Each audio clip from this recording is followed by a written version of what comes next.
So welcome to this webinar. Welcome here to celebrate Black History Month with us and with our guests today.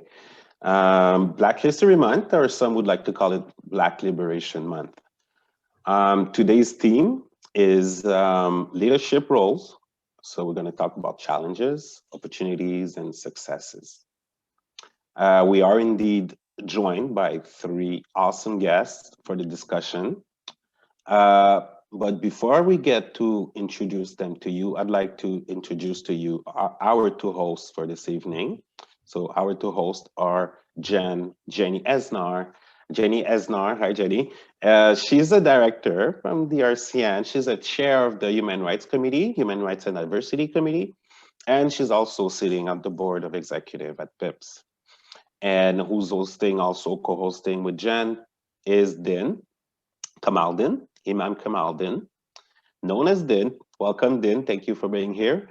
And Din is newly assigned chair of the newly Black caucus that have been finally, long overdue, established at PIPSC, where it's a group, a forum where Black workers, Black public service workers can discuss about various issues and find strategies and ways to change systemic discrimination in the public service. So welcome everyone, and I'll leave it to you, Shannon Din.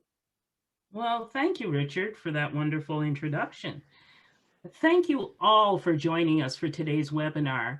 It's called PIPSC Black History Month, Black Canadians in Leadership Roles, Our Challenges, Opportunities, and Successes. As you already know, my name is Jenny Esnard. And Din, can you say a couple of words? Yes, thank you, Jen. My name is Din Kamaldin. I'm from Toronto, Canada. I am representing the Ontario region. I'm the vice chair of the Ontario region, and I'm also the newly chair of the Black caucus that has been created, as Richard has stated. Great. So before we get started, let's go over some key information. I like to call it housekeeping, but for Zoom. Okay, so due to the size of the group, we've muted all your lines to ensure the best quality, sound quality for everyone participating and for those who will watch later. So please use the chat box to send your messages to us. Should you have any questions or technical issues during the webinar, our colleagues, the illustrious Shelley and Catherine, are monitoring the chat box and be able to help you out. And this session is being recorded, so those who got to miss out today won't feel left out at all. So Richard, can you take it away by introducing our guests, please? Sure, I can do that. That would be wonderful. Thank you. Thank you for being us, Marc-Edouard, Paige, and Webster. And I'll start by introducing Paige. Paige Galette is, first of all, a Nation woman, activist, and feminist. Pronouns are she and her. And she's nationally positioned as a community organizer and educator. She has a strong background in governance and policy, and her work is strongly rooted in anti-racism and anti-oppression frameworks that address every equity-based issues. She also, Paige, has served as Secretary-Treasurer of QP 1281 and was a member of the Women's Committee of QP Ontario. She currently works for the Yukon Federation of Labor and is the chair of the PIPSC North Yukon Regional Area Council. Thank you for being here with us, Paige, today. Our next guest is Marc-Edouard. Marc-Edouard is the son of 2 Asian parents that have immigrated in Montreal in 1966. At a young age, Marc-Edouard has been confronted to learning the differences of being Black and the weight that it sometimes represents. And so patiently, Marc-Edouard has rised up basically the ladder of the union structure within CUPW, which is the Canadian Union of Postal Workers. And recently, Marc-Edouard has accomplished the feat of being acclaimed as the president of the Regional Council of the QFL, which is the Quebec Federation of Labor in Montreal. And that happens in 2016 and also 2019. And his numerous union functions have given him the learning of how to defend the interest of those who are put aside, the more vulnerable, oppressed, marginalized workers within the union organizations. Finally, our last guest, but not the least, is Webster. Webster, whose name is Ali Ndiaye, is a veteran of the hip hop scene in Quebec. He's been active since 1995, using his talent. He's been traveling around the world, making concerts, writing workshops, conferences. He's also an historian. He's passionate by history, specifically history surrounding slavery. And this rapper of Limoilou, which is city in Quebec, has spoke about during his tour about the descendants of the African descendants in Quebec and Canada, starting from the times of New France. He actually put on, created a tour that is called Quebec History X in Old Quebec, so that people can better know the history of African Canadian. He published a book for youth, which talks about Olivier, which is the first slave African in Canada, and also a book called Le Grain de Sable, which was published in 2019. And he's the commissioner of the exposition, The Fugitive, that is presented at the National Museum des Beaux-Arts in Quebec in 2019, that talks about slave resistance in Quebec. That is a subject so little known in our history book. So all of you, I'd like to welcome you and thank you again for being here with us. Thank you. Hello, and thanks to everyone joining us today. Thank you to the panel. I'd like to begin with a statement of solidarity and acknowledgement. We would like to take some time to respectfully acknowledge that our office, located in Ottawa, is on the unceded, unsurrendered territory of the Algonquin Anishinaabe Nation. Before this land was a city, it was and remains a place for Algonquin Anishinaabe people whose presence here reaches back over 8,000 years. As settlers, it is our responsibility to educate ourselves on the history of the first peoples, to learn how to be respectful of their culture, to acknowledge their pain, and in our part in it.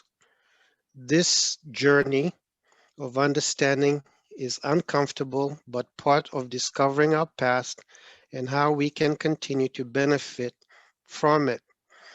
Is the duty to grow and to change in order to want to do better.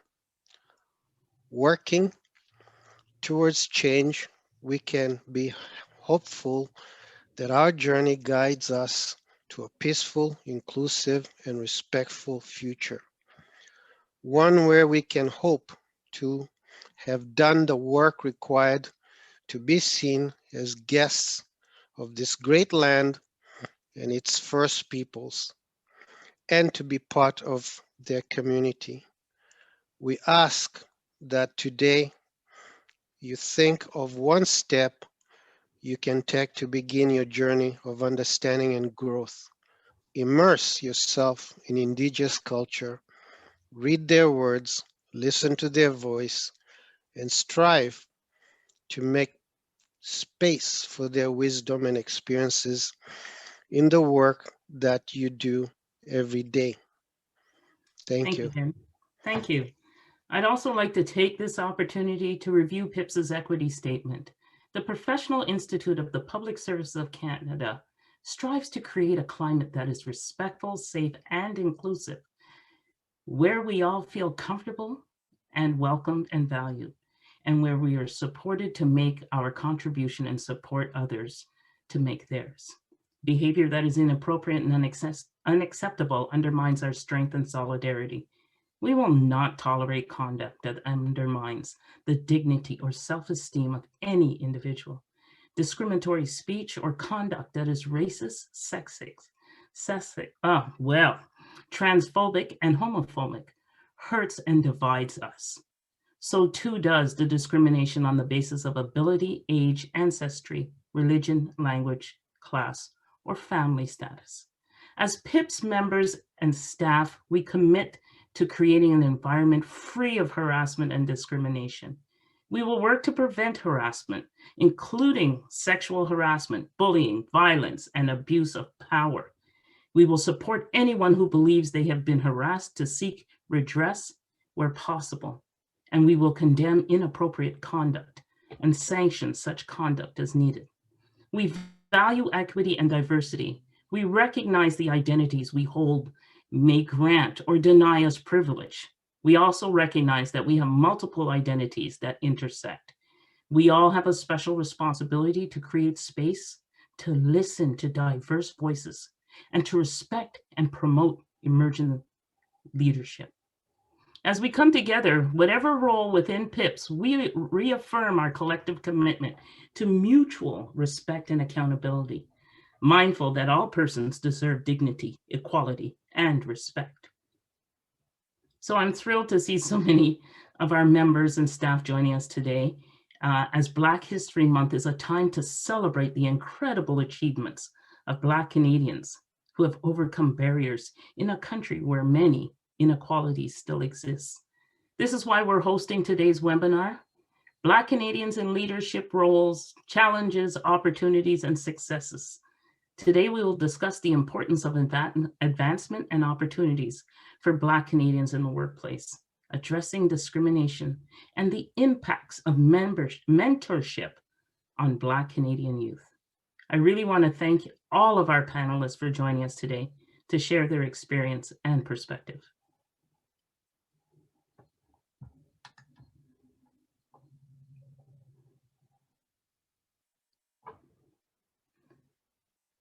The numbers are startling for some, but yet not surprising to others. Black Canadians are severely underrepresented in their leadership roles across sectors, from the labor movement to the halls of Parliament. So thank you, Paige, Marc, and Webster. What are the systemic barriers to Black leadership in Canada, and how did they manifest themselves in your experience? And how did you overcome these barriers in your personal careers? Let's start with 1, 2, 3, 1, 2, 3. I like my girl, Paige. Go ahead. And here I am going, I drank tea. Oh my God, don't start with me. I gotta go to the loo. Hi, everyone. My name is Paige. My pronouns are she, her. I just want to, for folks to know that I am actually calling from the traditional territories of the Kwanlin First Nation and Ton Council, which is in Yukon. The question I love, and at the same time I'm challenged, because I feel like it's talking about the systemic barriers as though it's a thing of the past, as though I'm not dealing with systemic barriers today. And so, you know, I think we need to think about that when we ask questions. We need to think about what are we actually going through, and the people that have made it, what were the not only the challenges they've managed to confront, but how do we make sure those challenges don't happen again and again? Because we might have made that frontier, but it doesn't necessarily mean that other people won't have to go through the same things. For myself, the challenges are every single day. You know, as much as I do work and educationals on allyship and on anti-racism practice and anti-oppression, I still go to work. I'm still Black, which means I still have to deal with toxic workplace. I still have to deal with microaggressions. I still have to deal with being racial gaslit every single day, and even in the spaces that are supposed to be dedicated. So it's every day. I think we should also have conversations, and not just conversations, but strategic plan on how to not just combat those challenges, but how do we make sure we make space for people who aren't here, who aren't on the panels, who don't have access to the webinars, to our members, and I am from labor and the labor movement, so our members who are shift workers, our members who are the most marginalized, who can't even access the spaces that we have these discussions. And how do we come back to the membership that aren't in the convention floors, for them to also have a place to speak and to be represented, so that we can find better strides within our movement.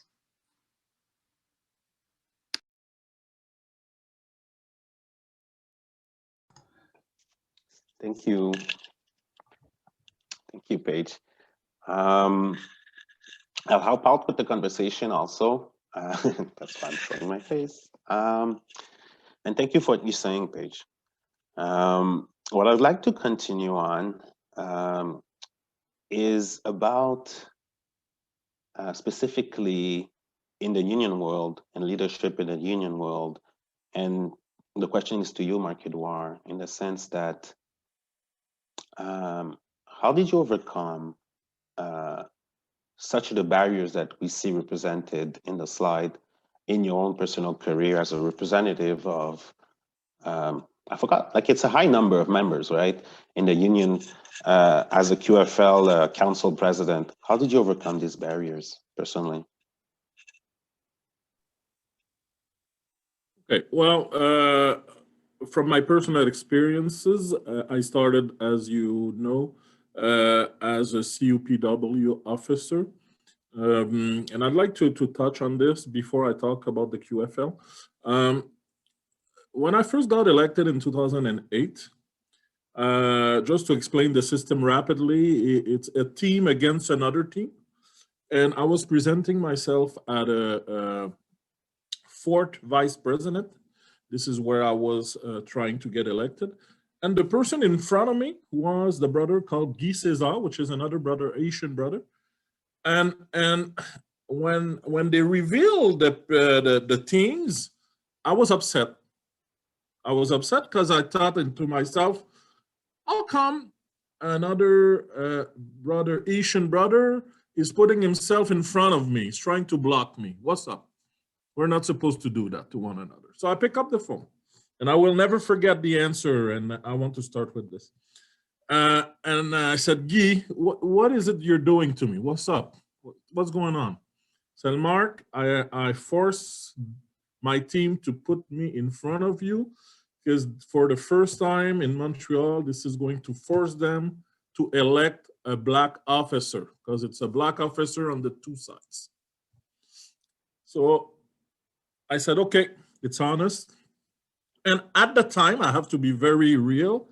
It took me a little time to understand, but I did get it. I did get it. And so the first answer I want to bring to you is that we have to organize first. If we want to be represented at the union level, whatever level that is, local, regional, national, we have to organize first. Nothing is going to be given to us. And it's unfortunate, but it's still a reality. The other thing that helped me to overcome those barriers was to convince myself that I belonged to where I wanted to go. Because you have to own what you're trying to become, and not to let other people make you feel like a fraud or just a number. Okay, we need 1 or 2 blacks on our caucus. Yeah, send them there. No, you have to develop the skills. You have to develop the respect of your peers, not only of your peers of color, but from on a wider margin too. And this takes time. And I would say a lot of discussion, one-on-one discussions. So organization, education, patience, and a sense of, je veux dire en français, là, that you belong there, that you're at your place and you're doing the things for the right reasons. So this is basically how I did it. And when you start to show some kind of leadership, it is quite amazing what happens to behind the scene, is that you have a lot of people that come to you and say, hey, Mark, you have to go there. We need to change the mentality of this, and this and that. And it's not only coming from people of African descent, it comes from people of walks of life who'd like to see a shift in the representation of power, a shift in the position that we take too. You know, we have to acknowledge this. So this is basically the way that I did it. I want to mention, and this is why I said in my biography, that I was helped too by other union leaders of experience who understood this and helped me to get, would I say, to look at the story of my union, to educate myself by saying, hey, Mark, you can do this too, you know, it's not only us, you can do this. So you need to have a circle that encourages you to become what you're trying to become. And for me, one of the most important things now is to tell the youth, the young Black people in our union, the young people from also of walks of life, to say, hey, you have your place within our union. We believe in you, and go and get the tools to become a leader. Thank you, and it's a beautiful message, and that's the type of message too I'm trying to give to my youth. Yeah. And to pursue, I'd like to sort of change a little bit the shift, specifically for Webster, because as I mentioned before in reading Webster's bio, Webster is in the media space as a hip hop artist. And Webster, you know, in this time of global crisis and increased attention of anti-Black racism, there's a lack of racial diversity in Canadian news, media, that has become more apparent than ever before. All members of the Canadian population deserve to have their voices and tell their stories. Research has shown time and time again that Canadian newsrooms are predominantly white, despite the country's growing Black population, Indigenous population, and people of color. I would like to refer to as BIPOC. Thus, they don't represent the communities that they serve. So can you comment on how media representation and the framing of our experiences impact Black Canadians? Yes, thank you for your question. I think that medias shape the way people see the world and see themselves.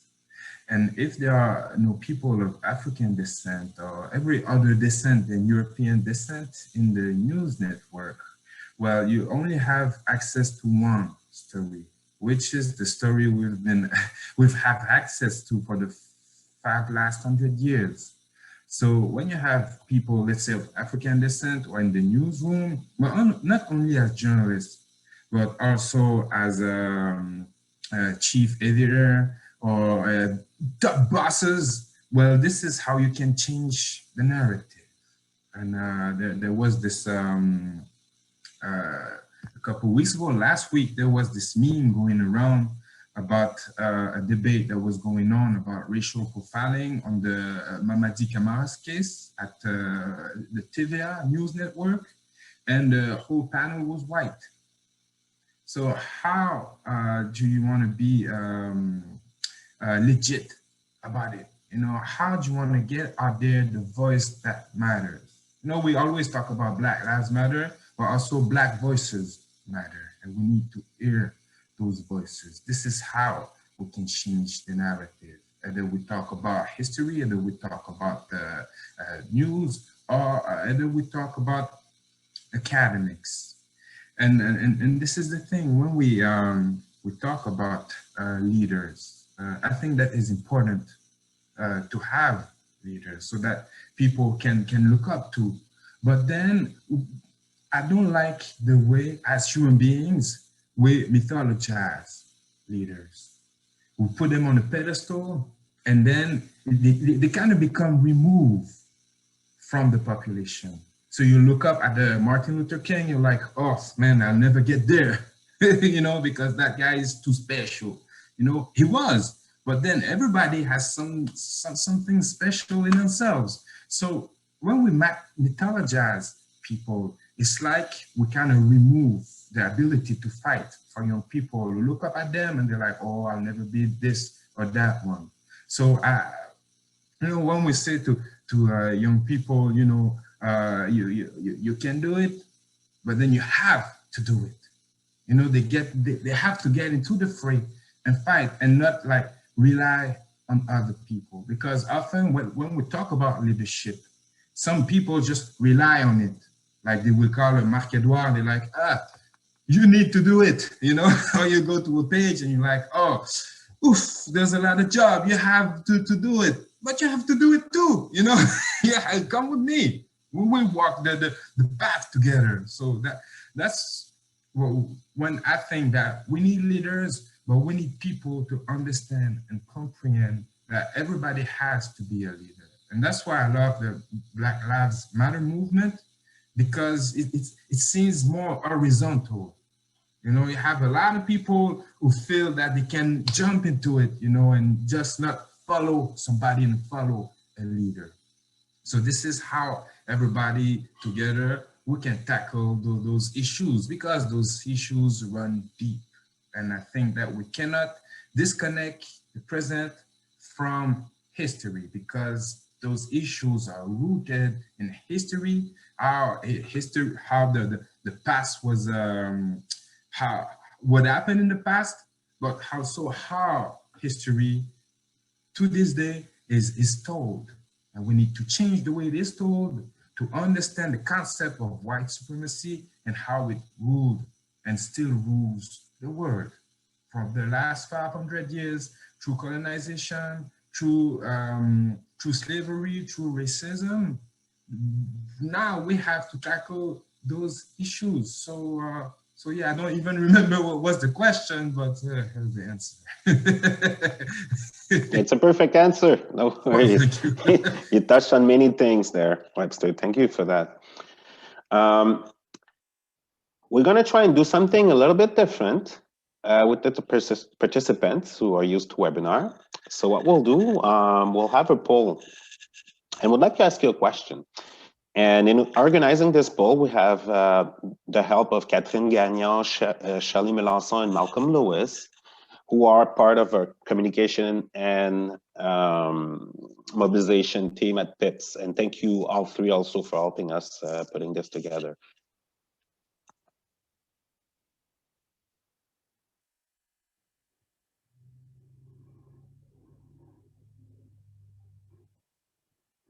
It's interesting to see these numbers populate. But while these numbers are populating, I'm just going to jump in and ask the panelists a question. One of our efforts, okay, so besides, like Webster, you brought up a good point. The Black Lives Movement Matter came on a level scale, because honestly, people older than me, yes, I'm old, but they're so used to having a leader and following a leader, and was trying to get out of that mindset when they were trying to do the gathering on Parliament Hill here in Ottawa.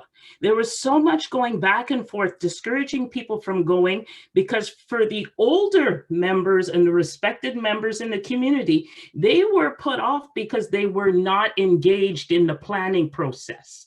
And yet these young people, which I absolutely adored, were working behind the scenes, getting things done, use social media, where it was just so hard to convince the older activists that this was a way to go. So I'm asking the panelists, when mobilizing people, help me. What do you think are the pluses and the minuses?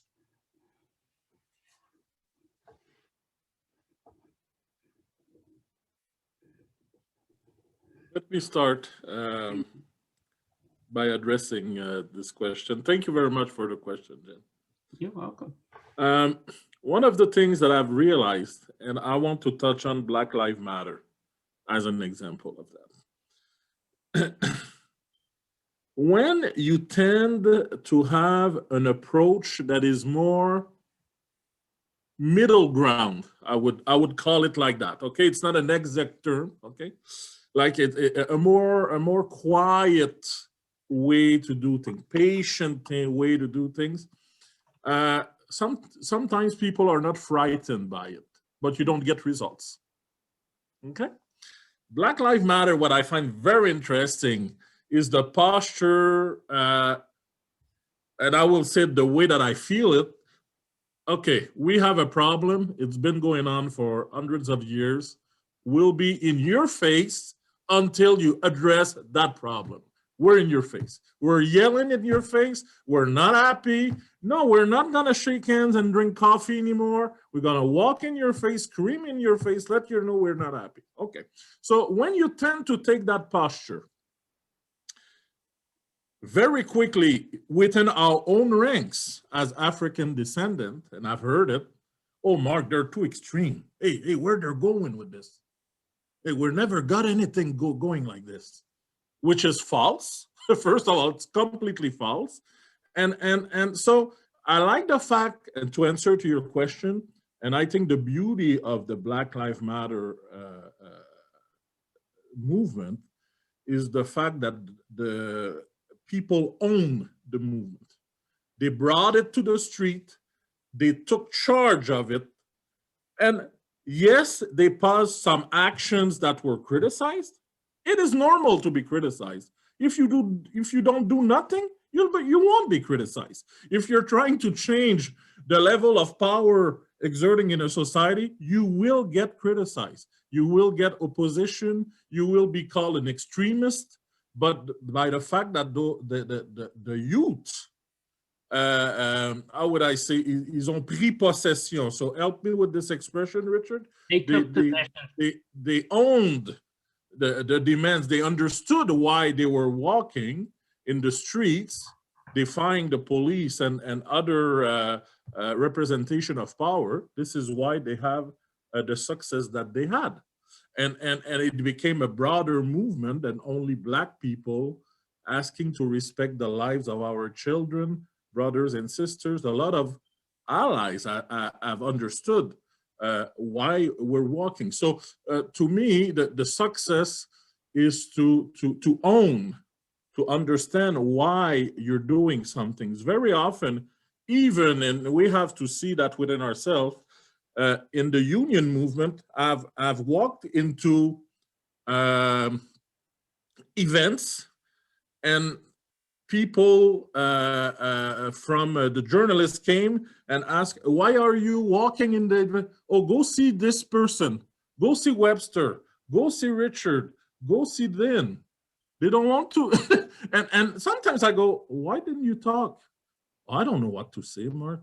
You're the leaders. So we need to change that. And I think that Black Lives Matter is serving us a great lesson of ownership of a cause, to understand why we're doing things. Because very often in the unions, and I get criticized when I say this, in some sort of way, the unions have replicated the mechanism of power that were put forward by colonialism, and having a leader is one of them. It's one of them. and we're used to follow. Okay, we'll tell you what to do, what to vote for, what to follow. Well, I'm finishing by saying we have to stop following and become true leaders, like our youths are right now. Anybody else? Webster, Paige? You can tell me that I talk too much too, eh, Jan? Don't be shy. Oh, don't worry, I've just cut you off. Good for you. Good for you. You want to go ahead, Paige? Okay, well, I'll make it quick, but I think that there is an age gap also, because things change because of the technological revolution. The way kids are immersed in social medias, the way they use social medias is the new way to go. And for some people, they just don't understand what's going on and still attached to old ways and old manners to do, which are great, which gave some results. But now there is like this torch. Some people took the torch, you know, and we need to acknowledge that. And I'll do a bad comparison, but I'll do it anyway. I'll talk about my own experience as a hip hop artist. Rap changed a lot since the 90s. The beats are different. The topics are different. And a lot of people my age are like, oh, that was better back then, and we don't like what's going on with those kids and those small pants, they're tight pants, because we used to wear baggy pants. And like, we don't like those tight pants, you know. But things change. We need to accept the change. And that's what I tell my brothers and sisters my age. I'm like, yo, give respect to their movement too, because they have something going on. And there's a break. There's always a break in between generations where people want to distance themselves from what was going on before them. That's what we did with the generations older than us. And that's what will happen in 10 or 20 years. So we need to accompany those change and give respect to those change and help them and give them the knowledge and the experience we acquired as we were given the knowledge and experience that was acquired before us. And you know, we come from communities where we have to respect the elders. That's not even an option, you know? That's not an option. So that's why we give respect, and we need to give those type of thoughts to the young, so they respect what was going on before, and then you go. And we have to follow them too. They followed us, now we need to follow them too. So that's what I think about the whole question. I just love that. Sorry, Richard, I'm going to jump with Paige because Paige is too quiet up north. So I want to hear from Paige because I know there's stuff going on in there. Stuff brewing. Thanks. I won't mention what Marc-Edouard and Webster said because I think those are really valid points. What I pull from that from what they said in the conversation, and to come back to what you're asking is in terms of the challenges in mobilization, is distractions. And respectability politics has been just a tool of distraction for where we need to go, where we need to go is Black liberation. And so for anybody who is in the movement, I guess my message is don't get distracted, from media, from comments, from whatever. Focus on the goal and be grounded.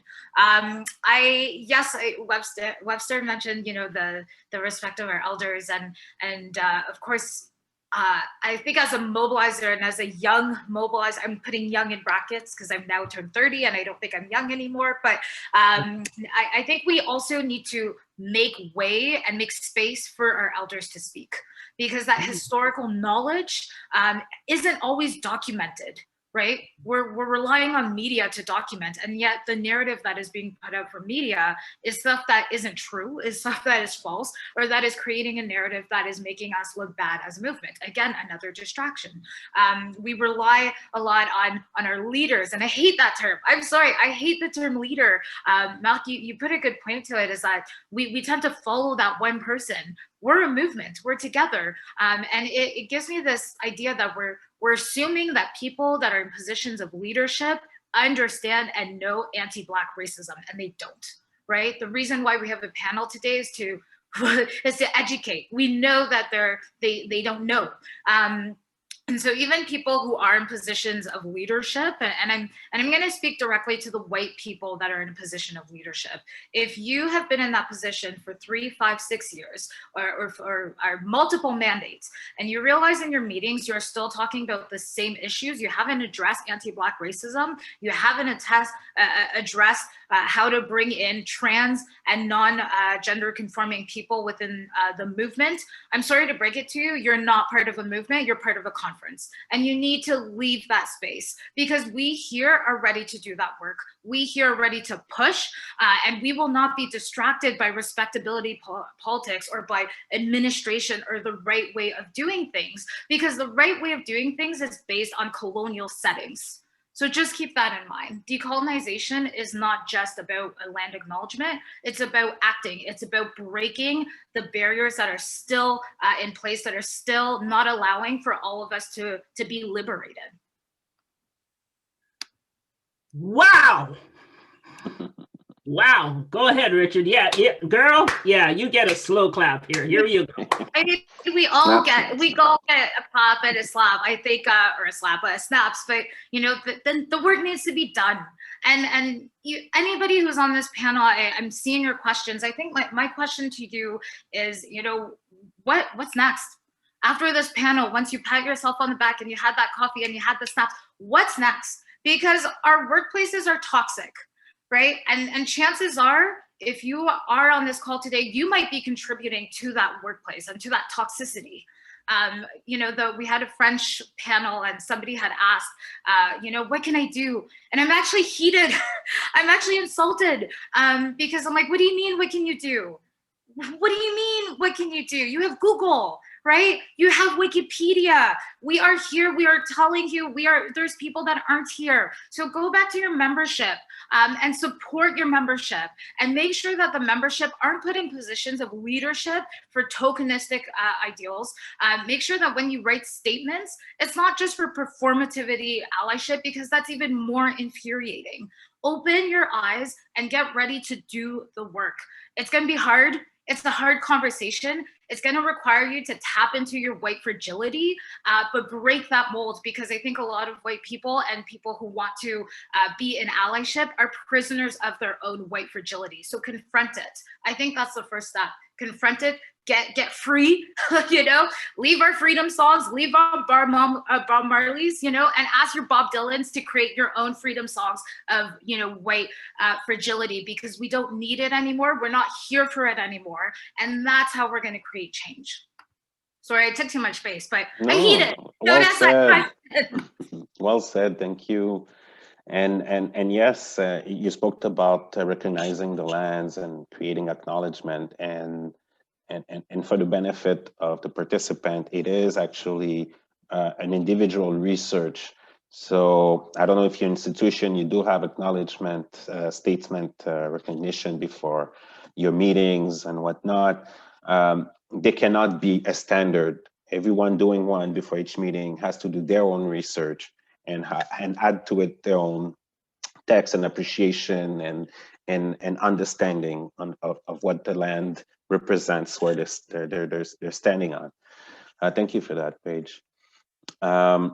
Because I'll ask first, maybe to show the result of the poll. I'm sure some participant will just be curious about what the results are. Thank you for this, Catherine and Shelley. And as you can see, I don't know if this statistic surprised you. Are you surprised? No.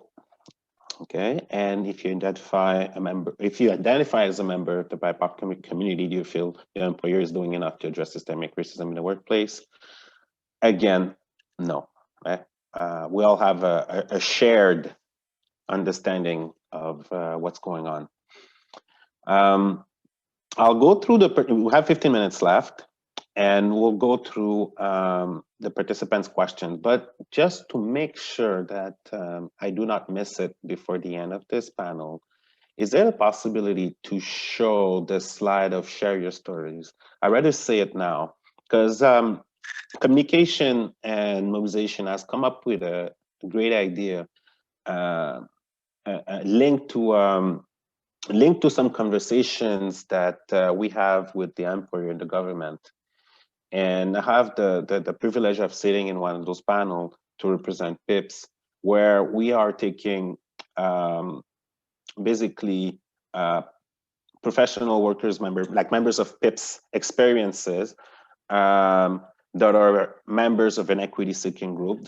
So it's just not related to Black people, people of color, but also people that have limitations, disabilities, women, people that are from the 2S LGBTQS plus community. And we are gathering these experiences and bringing to the table to talk with the employer, because often there's not enough data and people don't complain, or people are scared to complain.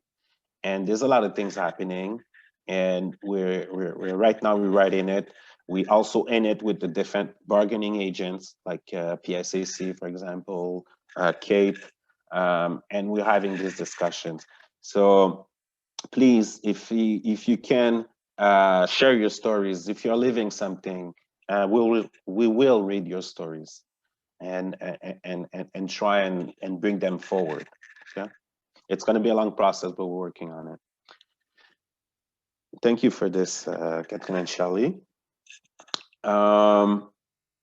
Also, I'd like to keep going with the questions from the participants for the remaining time.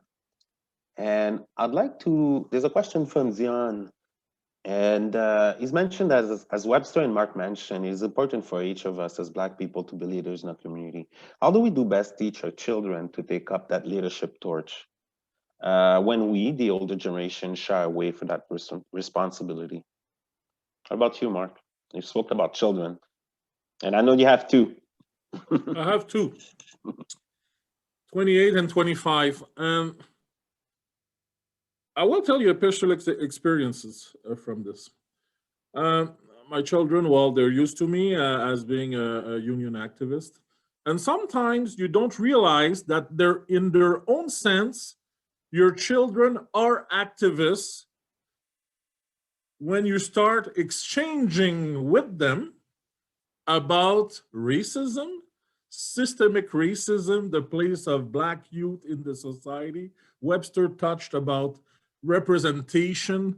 And I started that conversation, I would say about 4 or 5 years ago. And I'm proud. I'm proud. I think I want to say very simply, example and education, you could be surprised at where your kids go, what they do, what kind of connection they make. My oldest is is the president of the Black Caucus of Concordia U. I learned it about 1.5 years ago, and I said, okay, Frederick, why didn't you talk to me about this? Oh, I'm doing my thing, Dad. You do your thing. Do your thing. You had your time. Let me do my thing. And that's the way kids talk to you. They're my kids. I love them to death. But we have to stop thinking that there are no leaders in the youth, you know, and they understand things, they read, they're educated, they watch things and they take actions. And what I want to touch on is that their actions are different than my actions, but they take actions. And what I want to share is that we need to try to learn from one another. What angle can we tackle the same problem? We all have the same problem, which is a problem of representation. It's a problem of social justice. And I will finish with this. At 16, my youngest son, Maxime, went to Dominican Republic for 2 weeks. When he came back, he had a little episode of depression. And I had to sit with him. I said, Max, what's up? What's up? What's wrong with you? He said, Dad, you never told me that Asian people were working like this in the sugarcane industry and the kids are not going to school. What are you doing about this? And I go, okay, the kid is 16. He's throwing that in my face, you know? And I tried to get out of it, but I couldn't get out of it, you know?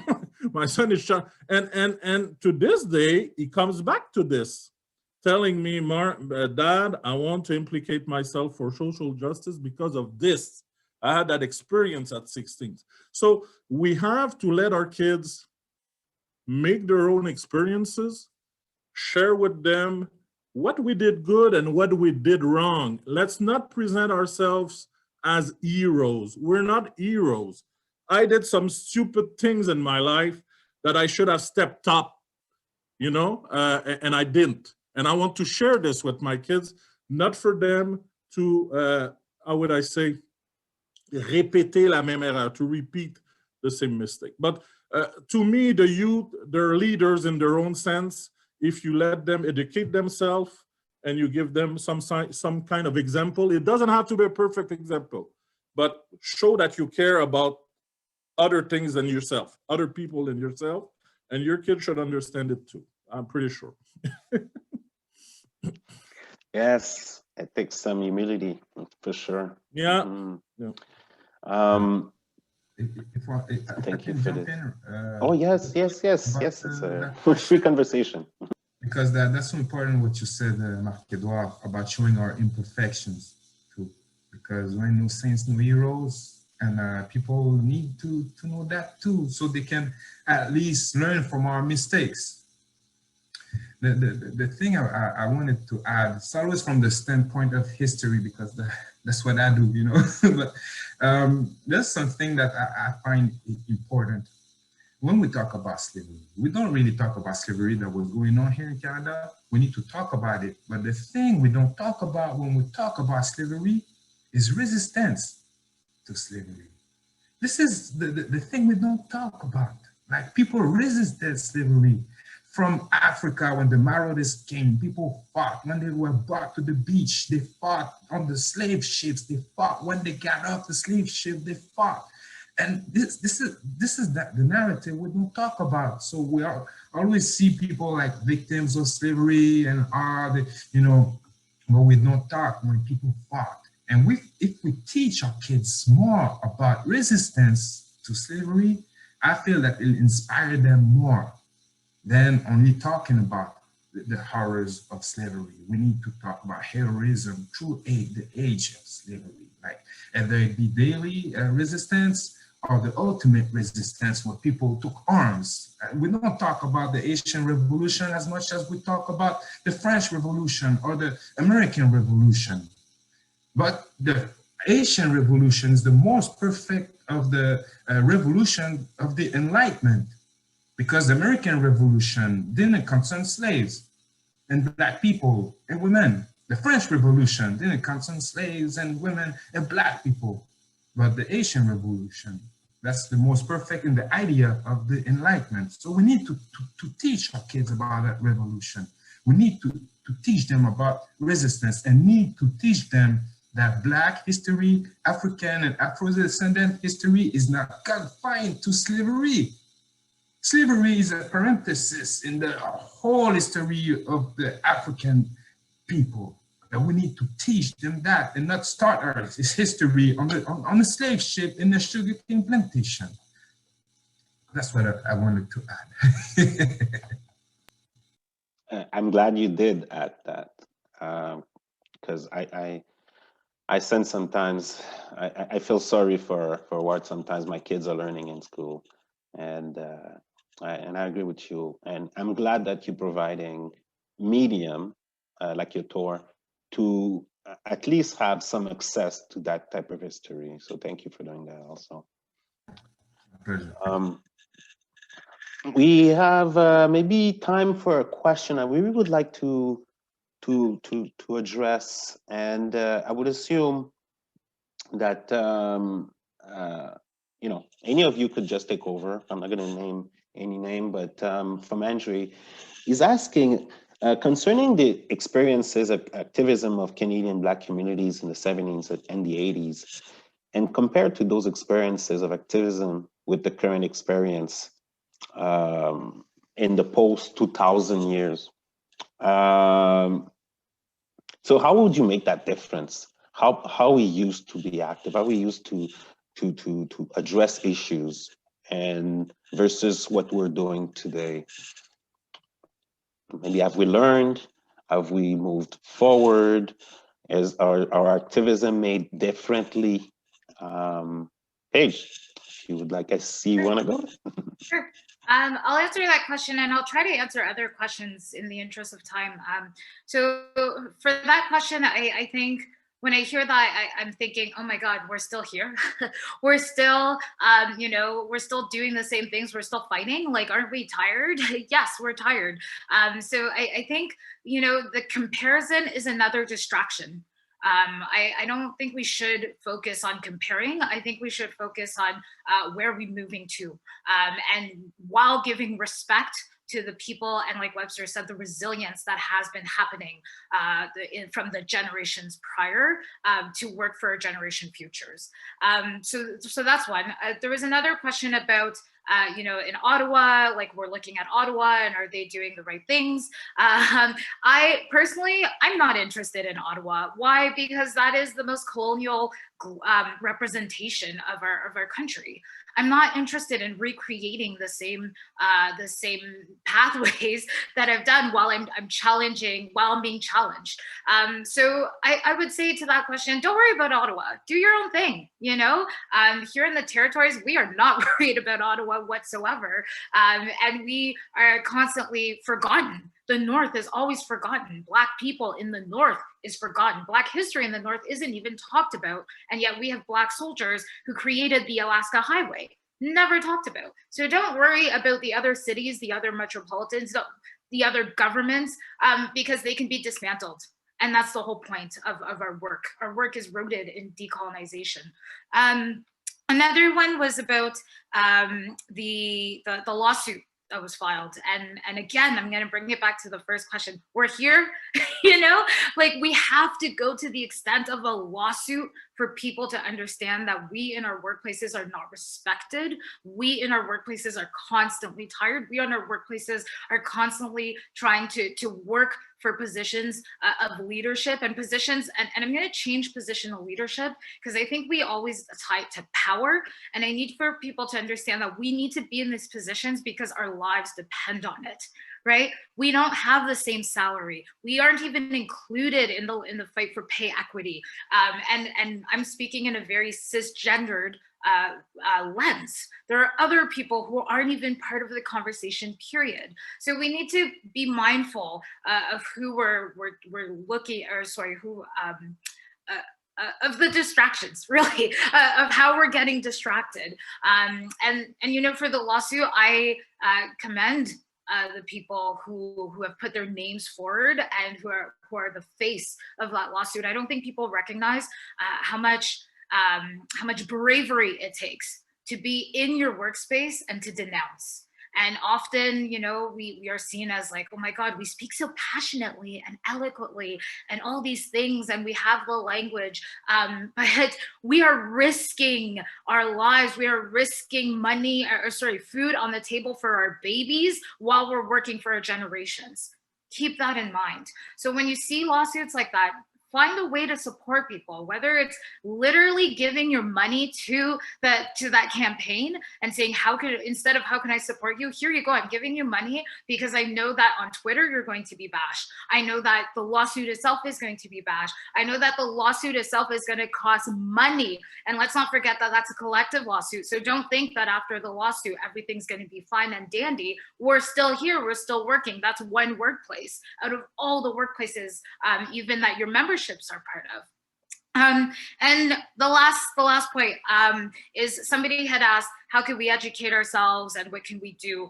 And I'm going to bring it back to a labor context. And I was listening to the equity statement, and I'm from CUPE, I'm from PIPSC. I was a uniform member at some point. I've been in a lot of labor unions, so I know what these equity statements sound like. Often we hear, we will be respectful.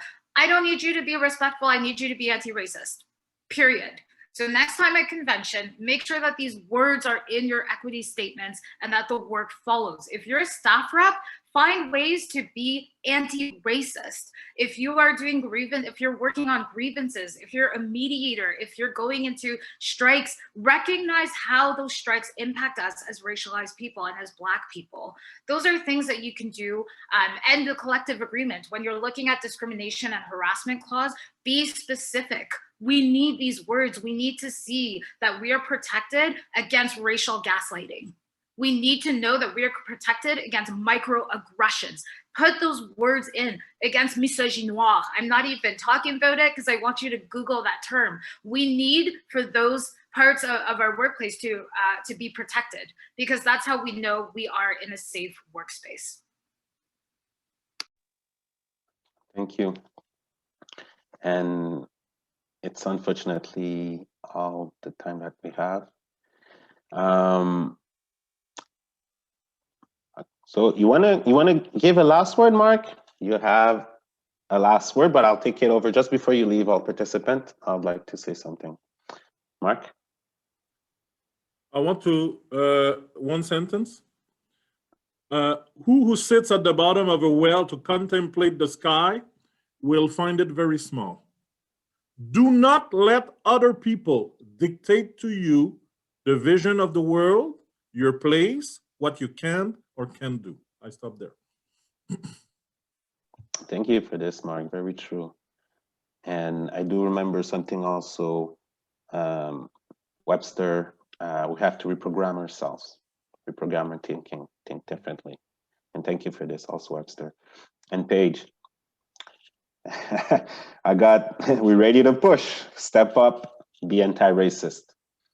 And those are very good words to leave us with. And thank you for being here.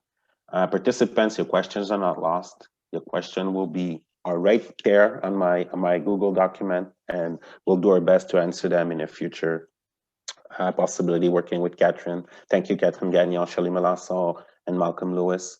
And we'll try to get answers to you. Thank you, Din, for what you do. Thank you for being here. Thank you, Jenny, for hosting this. Thank you for being here. And everyone, thank you. I wish you a good remaining of Black History Month, Black Liberation Month. Thank you, everyone.